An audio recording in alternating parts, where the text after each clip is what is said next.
This is a teaching that I did yesterday. I tried to record it live at the fellowship that I was presenting it at, but I had some technical difficulties and it didn't end up working out. So I'm doing it again today here in my home. And this is on last week's Torah portion, which was Lech Lecha, means go forth, and it's from Genesis 12:1 through 17:27. And I'm going to title this teaching "Good Coverings and Bad Influences" because that's just what I see all over this. So let's get started in chapter 12, verse 1. So now the Lord said to Avram, "Go from your country and your kindred and your father's house and to the land I will show you, and I will make of you a great nation, and I will bless you and make your name great, so that you will be a blessing. And I will bless those who bless you, and him who dishonors you I will curse, and in you all the families of the earth shall be blessed." So we see first Avram is called out from his father's house, and he's told to go to the land that he will show him in order to be blessed. So we see that God is asking Avram to come out from his father's covering. Any comfort, blessings that he may receive from that situation, he's asking him to leave all that. And thinking about what life was like back then, we're really, humans were just entering into like modern kind of civilizations, really exiting the whole nomadic tribal kind of thing. But I believe that they really held on to the whole like family aspect of it. I think people in those situations were mostly related. And this whole individualistic culture that you see here in the United States is really a recent development. So I think that people were people in those situations were they likely had one function within their society, and everybody relied on everybody else to get what they needed done so that they could survive the next year. And God is asking Avram to leave all that and come under his covering, under his blessing. And we see that he does that. And he takes a bunch of people with him, his wife, Sarai, his nephew Lot, and some servants. Then they go to the land, and quickly we find that he is struck with famine in the land. So he maybe panics a little bit, looks to Egypt, and we see a trend starting here where when there's trouble in the land or there's a famine, they look to Egypt to find nourishment or to safety from those problems. And this will happen over and over as we see later on in the Torah and in the prophets and the writings. And when he gets there, he decides that he doesn't want them to kill him and take his wife. So he tells her, he decides to tell him that she's his sister, which is half truth, I guess. um, so, and we see that Pharaoh gets report of Sarai's beauty and decides to take her into his house. Now this is a problem because in Genesis 3, we see that there was supposed to be a promised redeemer, and we see God. We know that that redeemer is supposed to come through Sarai. So this threatens God's plan for redemption for humanity. And really, this is kind of foreshadowing the events of Exodus, because Israel is eventually taken into captivity under Pharaoh in Egypt. God wants Pharaoh to let them go, and he won't. So in both situations, we see that he strikes Pharaoh's house with great plagues. Then the one who the Redeemer is supposed to come through, whether it's Sarai or Israel, is released, and they come out with exceeding wealth. Moving on to chapter 13, we see that this exceeding wealth starts to cause problems between Avram and Lot. We see that their possessions and their flocks and herds are great, and the land's getting a little crowded. So we see in 13 verse 7 that there's a little bit of strife rising up between.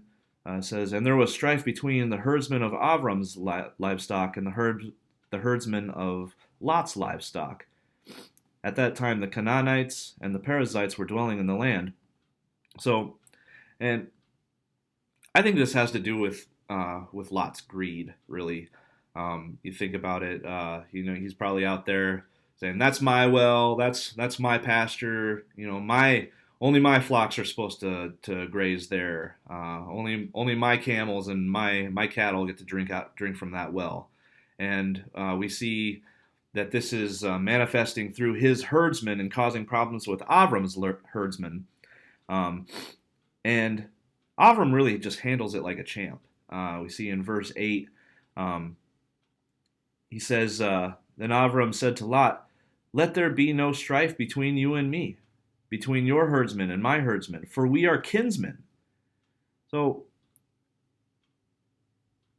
that's why I believe that it's that this is really due to Lot's greed. I think he's deciding that he wants to step out from Avram's covering, that he doesn't need Avram anymore because he's wealthy enough to take care of himself.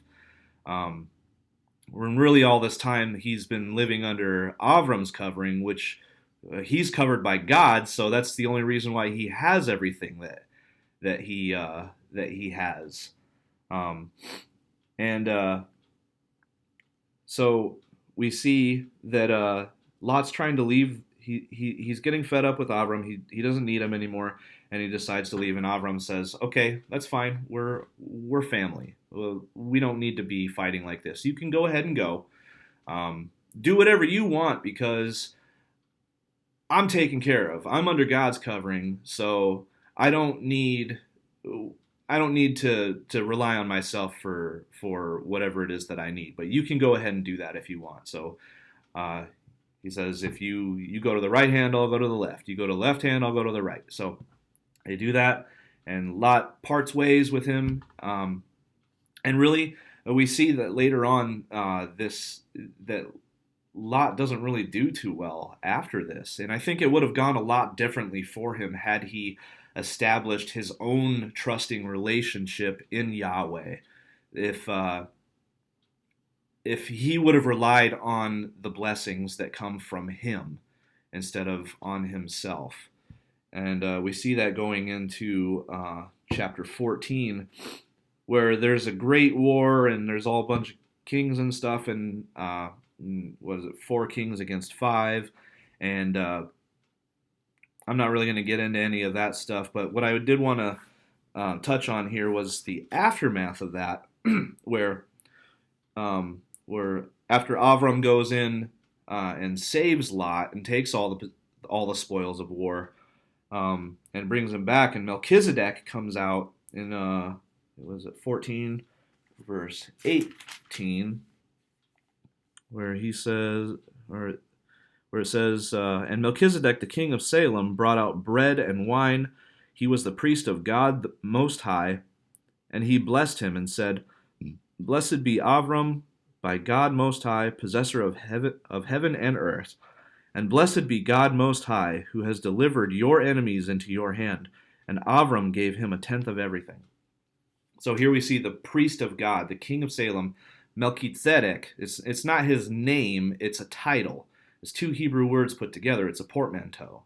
So we have the 2 words, the first one, Melech, which just means king, and Tzaddik, which means righteous. So we have the righteous king. And there's plenty of reason to believe that this isn't actually, as the Christian scholars would say, is Jesus manifest, or a Christophany is the big fancy word they use for it. I don't think that's what this is. Yeah, it's a type and shadow of Messiah, of Yeshua, but really I have every reason to believe that this is Shem. And you can go on the internet and look up these age charts for how long people lived, and you can see that, yeah, indeed, Shem was alive during this time. He was actually alive up until Jacob and Esau.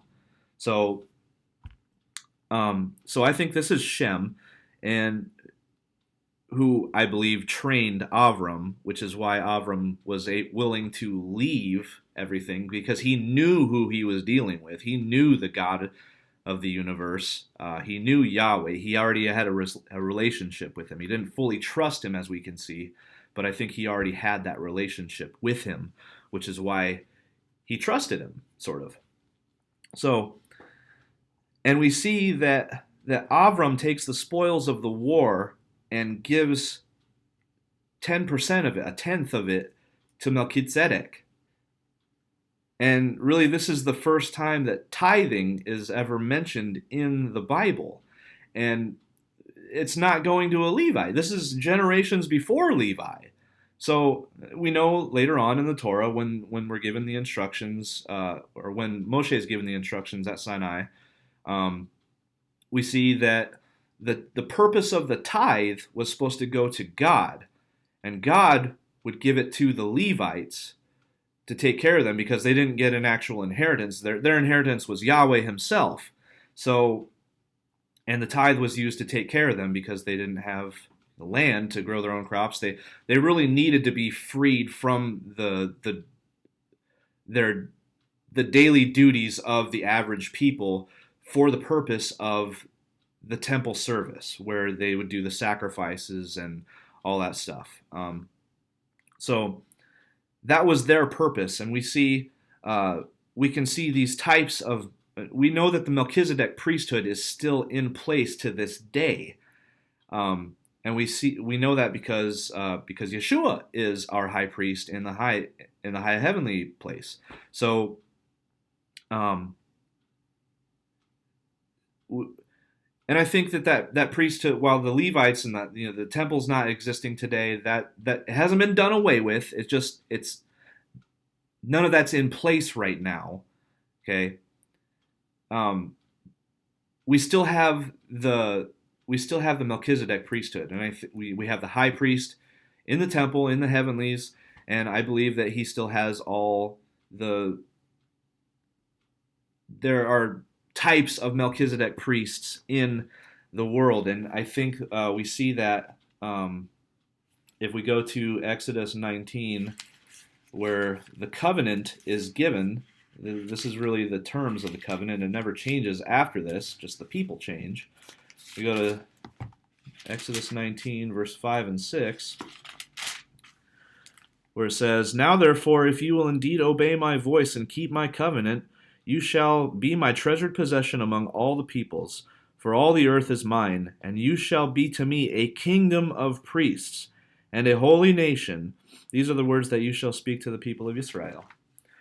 So, if we are in covenant with God, if we are obeying his voice, then we are his treasured possession, and we are his kingdom of priests.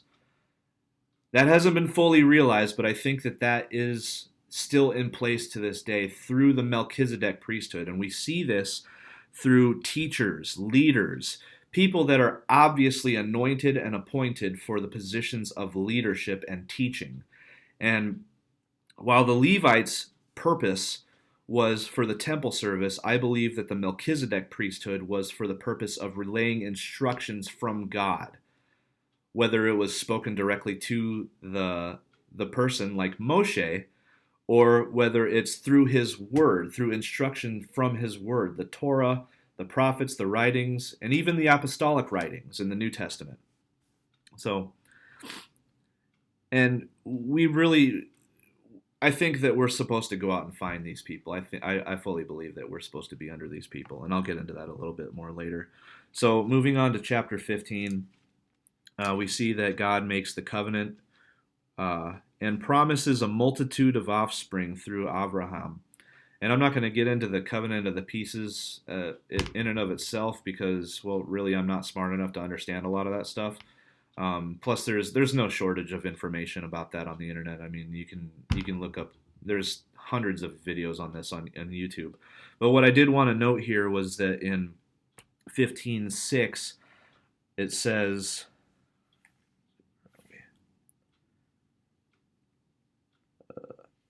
and he believed. Or here, I'll start before that. And behold, the word came to him, this man shall not be your heir. He's talking about Eliezer. Yitzhak hasn't been born yet, so he's wondering how this promise of a multitude of people is going to come true, seeing as he doesn't have his own son yet. All he has is Eliezer, and he says, no, this man will not be your heir. And he will be, and he brought him outside and said, look toward heaven and number the stars. If you are able to number them, then he said, so shall your offspring be. And this is it right here. And he believed Yahweh, and he counted it to him as righteousness. So I know that this verse is used a lot in mainstream Christianity to prove that all you have to do is just conceptually believe that God is. All you have to do is just believe, and that there's no action actually involved in that. And I don't think that could be further from the truth, because if you look at this verse in the Hebrew, it could mean exactly what they say. It could mean that that God counted Avram's belief as righteousness, but it doesn't read that way in the Hebrew. It's really ambiguous. So it could also read, and it could also give you the sense that Avram accounted it to Yahweh as righteousness. And you think about what is righteousness. I think we get a piece of the definition in Deuteronomy 4. I'll go there real quick and just read this to you. And in verse 8, we see, and what great nation is there that has statutes and rules so righteous as all this law that I set before you today? So the law that he's referring to, obviously, is what we would refer to as the Torah, the first 5 books of Moshe. And he's calling that righteous. And we see throughout the whole Bible, we see that righteousness is always referred to as something that is done. So righteousness is a verb.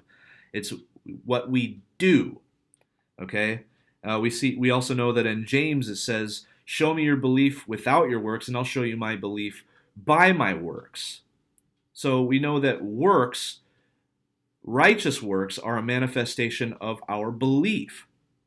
So we can say safely that righteousness is something that we do. So Avram's belief in Yahweh would have manifested in righteous works. Okay? And those righteous works are the Torah. The law hasn't been officially given to Israel at this point, but it's pretty obvious that it existed since the foundation of the world. Yeshua was slain at the foundation of the world. He is the way, the truth, and the life. And those words are all attributed to the Torah too. Just read Psalm 119. It's all there. So going on to chapter 16, in verse 6, we see that Hagar is given to Avram. See, Sarai maybe starts panicking. She loses her belief. She doesn't know how God is going to make this promise happen, and she decides to try and make it happen herself. And she gives Hagar, her servant, to Avram to be his wife and to have a child. And she does conceive, and there might have been a little nasty exchange between the two. And Hagar gets beaten, and it says that she was dealt with harshly, and she fled from Sarai. She fled from her covering, from the blessings that she was receiving from her. Not that getting beaten is a blessing, but she had a covering in which she was taken care of under. And then that trust, that relationship was abused.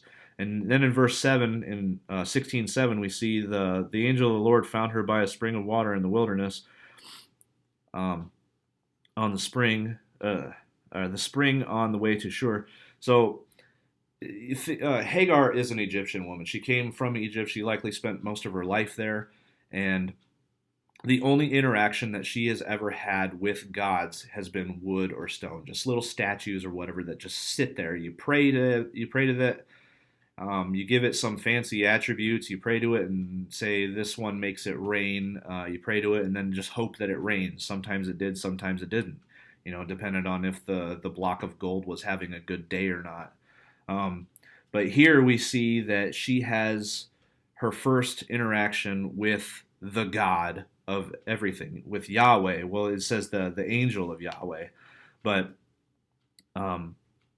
and he prophesies to her. He says that, or he asks her, "Where are you come from, or where are you going?" Um, and she says, "I am fleeing from my mistress Sarai." The angel of the Lord said to her, "Return to your mistress and submit to her." The angel of the Lord said to her, "I will surely multiply your offspring so that you cannot, or so that they cannot be numbered for a multitude." And the angel of the Lord said to her, "Behold, you are pregnant. You shall bear a son, and you shall call his name Ishmael, because the Lord has listened to your affliction. He shall be a wild donkey of a man. His hand against everyone, and everyone's hand against him, and he shall dwell over against all his kinsmen." Then after all this prophecy, she says to him, "Wow, you're a God that actually sees. I've never experienced anything like this before." So um, she acknowledges that this is the one true God, um, and her relationship is established with God, with Yahweh. So, and then she goes on to follow the instructions that she was given there in verse 9, where it said to return to your mistress and submit to her. So go back under her covering, this woman that just probably just beat you within an inch of your life, and submit to her, because this is where God wants to bless her. He gave her this promise, and this is where he wants her to be in order to receive that. So we see that even if the authority that's over you may be oppressive, God may still want you to be there. I don't know. We kind of the only time that I ever really see this in my daily life is with, like, say, my job or something. And I have a supervisor. He is an authority. He is over me, and he, in a way, has control whether or not I get to keep my job or not. So, and I have to submit to him. But if I had just agreed with everything that he said, then it's not really submission. Then we're just walking in agreement. The only time that submission really comes to play is when he wants something done a certain way, and I think that's dumb. But I have to submit to that and just do it the way that he wants to do it, because that's his position. I'm under his covering. He's my authority. I have to listen to him. And we kind of see that here with Hagar and Sarai. But it's in order to receive the blessing, in order for her son to become a multitude. And she believes that, so she does it. Then moving on to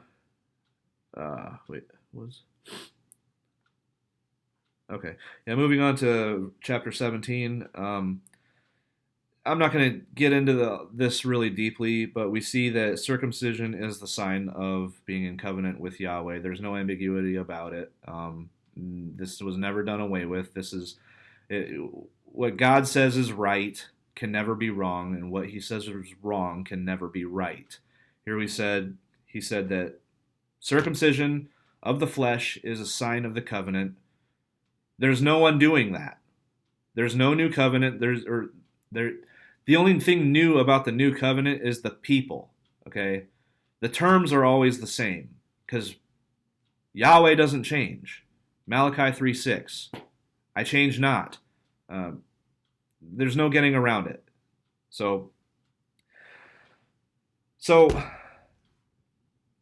this Torah portion is kind of interesting, but I like to I like to approach the scriptures from the point of view of, it all might be interesting and everything, but if it doesn't improve my walk with Yeshua, with the Messiah, if it doesn't change me into what He is, then it'll never be anything more than interesting. So how do we apply all this stuff? And I came up with a few ways. First is an exhortation, I get that from God's calling to Avram. So if if you are in covenant with God, if you are led by His Spirit, um, He has called you out. He has called you out from wherever it was that you were, and He wants you to leave whatever. He wants you to come under His covering. And He doesn't do this just because maybe you're gonna. He knows the end He knows the end from the beginning, and He doesn't do it because you may endure till the end, or you may fail, and then if you do, He just kind of laughs at you a little bit. No, He calls you out because He believes that you can do it, and if He believes that you can do it, then I believe that you can do it, that you can endure till the end, and I don't think there's any greater encouragement. So just keep that in mind always. He calls you out, or He calls you out of wherever you are to come under His covering. We so in Avram's case, when he was called out from his father's covering, you think about the situation that he was in. He could have been influenced by his father's family. It doesn't say whether or not they all had a relationship with Yahweh. I don't think that they did. I can't remember where it says it, but it says that Avram's father Torah was an idol maker, and whether we want to admit it or not, we have a tendency to be easily influenced by negative influences rather than positive. As the saying goes, one bad apple spoils the whole bunch. It doesn't go the other way around. You can't take a good apple and put it into a basket of bad apples and then all the bad apples become good. It doesn't work that way. In a very rare situation, somebody that is in covenant with Yahweh is walking with Yeshua, in righteousness. They might, somebody else might see the light that they're shining and, ask them like, hey, what is it about you? What's different about you? And then, you get that chance. You could say, well, let me tell you about my God. And then they get it. And, but that almost never happens. So He wants us to set ourselves apart. He wants us to be holy, to set ourselves apart from the negative influences of the world. Not that we need to remove ourselves from them, but we need to not be influenced by them, because they can and will change us. Think about this. My wife knows when I've been talking to my brothers, because the vulgarities will tend to slip out a lot easier. I tend to revert back to my old lifestyle because I used to be just like them. I still kind of am, but not even close. Not even close. I can't even tell you how different I was 3 years ago. It's just it's an insane transformation. But I tend to revert back to that whenever I've been exposed to them, and it's because I'm letting them influence me. Because I'm not being holy. I'm not setting myself apart from them. It doesn't mean that I shouldn't interact with them. It means that I need to be aware of who I'm serving at all times in order for them to not change me back into what I was. Also, I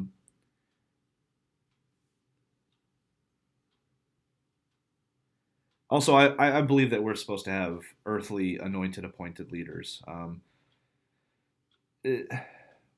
we see the example all throughout Scripture where there has always been somebody in place to teach the Torah, um, to we see in Kings and Chronicles, we in the kingdom of Judah we got good king, bad king, good king, bad king. Good king does what is right, and the nation is blessed. Bad king does what is wrong, and curses come from that. And I don't think times are any different than now. So, and I think that we're supposed to have these people that are teaching what is right and wrong in this day and age. These they might not go by the moniker Melchizedek, but I believe that they are part of the Melchizedek priesthood, as I mentioned earlier. These anointed, appointed teachers, and we see that in, I believe it's Ephesians 4. I'll turn there real quick and just read this real quick, where Paul says pretty clearly that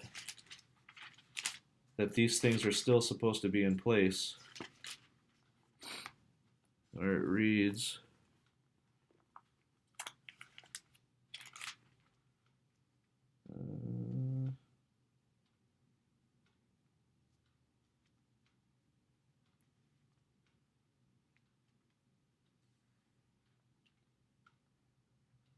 okay, in verse 11, and he gave the apostles and prophets, the evangelists,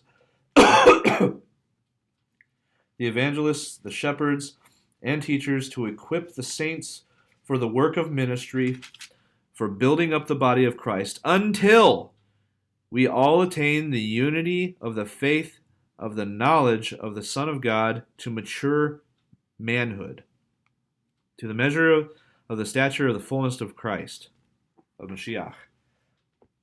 We haven't been there yet. We haven't gotten there yet. So these teachers, evangelists, these people that I believe that are part of the Melchizedek priesthood, these people are still supposed to be out there. These anointed, appointed teachers, leaders, evangelists, prophets. These are all still supposed to be there, and we need to come under them. And we need to submit to them. And if we don't have one, we need to go find one. And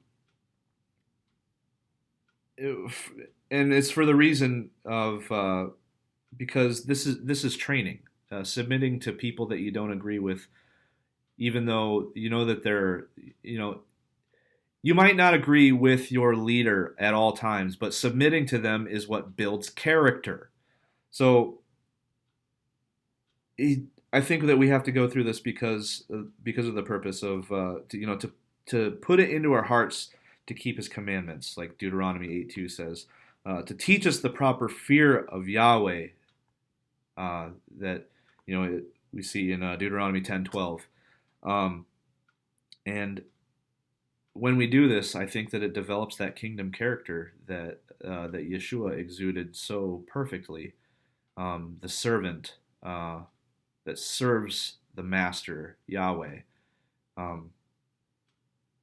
So in doing this, we will cultivate that kingdom character that He's looking for. So that's all I have, and well, thanks for listening, and shalom.